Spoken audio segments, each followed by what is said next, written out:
Hello and welcome to the Grand Line Review, your source for everything One Piece. Today we are going to set our sights far, far into the future, all the way to the year 2059, which at this point is the estimated date for the ending of One Piece. But what we want to specifically examine is exactly who will be the final opponent in the series. And even though we've got an awfully long way to go, I am very confident that we have already met the final antagonist of the series.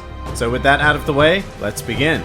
Welcome to the top 5 potential final enemies of One Piece. Number 5. Shanks.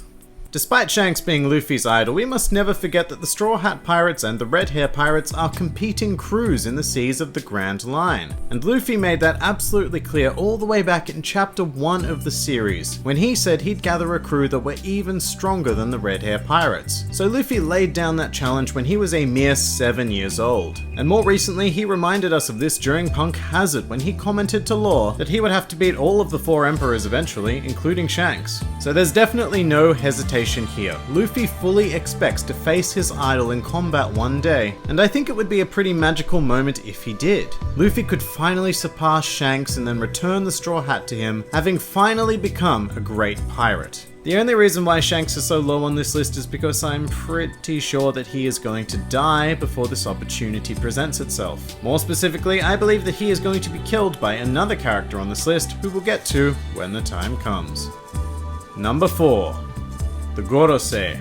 So let's continue on with some of the most mysterious figures in the One Piece world. The Gorosei, also known as the 5 Elder Stars, are the pinnacle of authority within the world government, and therefore by association, most of the known world. So it's very possible that this collective of officials are very much the most powerful people in the world, not necessarily because of their physical strength, but because of their control and influence. So given that they sit at the very top of the world, quite literally actually, as well as metaphorically, I would not be shocked whatsoever if the very final battle of One Piece involved the Straw Hats directly confronting these 5 figures. However, given that we actually know next to nothing about them, it's difficult to go into much more detail than that.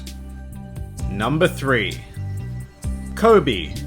Alright, so this may have come as a bit of a shock for a lot of you, but I really don't think we should be underestimating this young Marine. I've more than likely said this in another video before, but I firmly believe that by the end of the series, Coby will have become Fleet Admiral of the Marines, which will coincide with Luffy becoming the Pirate King. So maybe at first Coby doesn't make as much sense as taking on the previous entries as the final enemies, however I think that Coby being the final antagonist would be a perfect bookend to the series. Coby was the very first person Luffy met on his journey, and these 2 young boys essentially began the path towards their dreams at the exact same time. Luffy setting out to conquer the world of anarchy, while Coby is working his way up through the world of order. So once these 2 have both reached the peak of their dreams, what else is there to do but reunite these 2 characters and have them duke it out for the pride of their differing ideologies?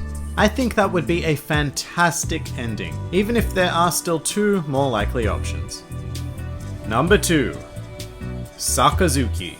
So during Marineford, Sekizu very effectively set himself up as a potential final villain by killing Luffy's brother Port Ghasty Ace. So Luffy has unfinished business with Sekizu, and they will 100% fight in the future. But the question here is whether or not that conflict will be the final fight in the series. And Sekizu does have a pretty damn strong chance. His philosophy of absolute justice is the polar opposite of Luffy's lifestyle, even more so than Kobe's ideology actually. So I can certainly see the final point in the series being Luffy crushing this idea and ushering in a new age for the world. Furthermore, as the Fleet Admiral of the Marines, Sekizu represents the most antagonistic organization in the entire series. And while he isn't as powerful as, say, the Gorosei, he does act as the strongest point of individual strength amongst the Marines, and quite possibly the entirety of the world government. Therefore, his defeat would be representative of the defeat of those organizations. But I'm afraid that even with all of that, he still isn't the most likely final antagonist. Number 1. Blackbeard.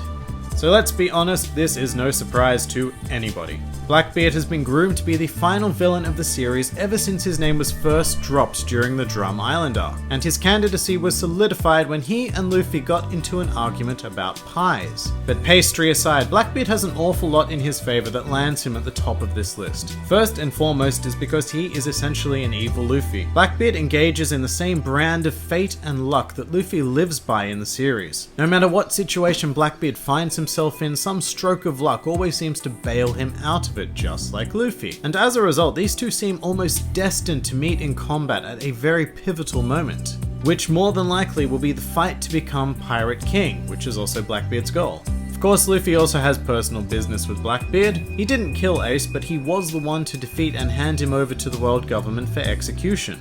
So to briefly recap, Blackbeard is Luffy's strongest rival to becoming the Pirate King, Luffy has a personal vendetta against Blackbeard, and the fact that these are the only two characters in the series subject to fate make Blackbeard the overwhelming choice to become the final villain in the series. And that pretty much does it for the top 5 potential final enemies in One Piece. If you enjoyed this video, then feel free to like, favorite, or subscribe, and please do comment with who you think will be the final antagonist of One Piece. This has been the Grand Line Review, and I'll see you next time.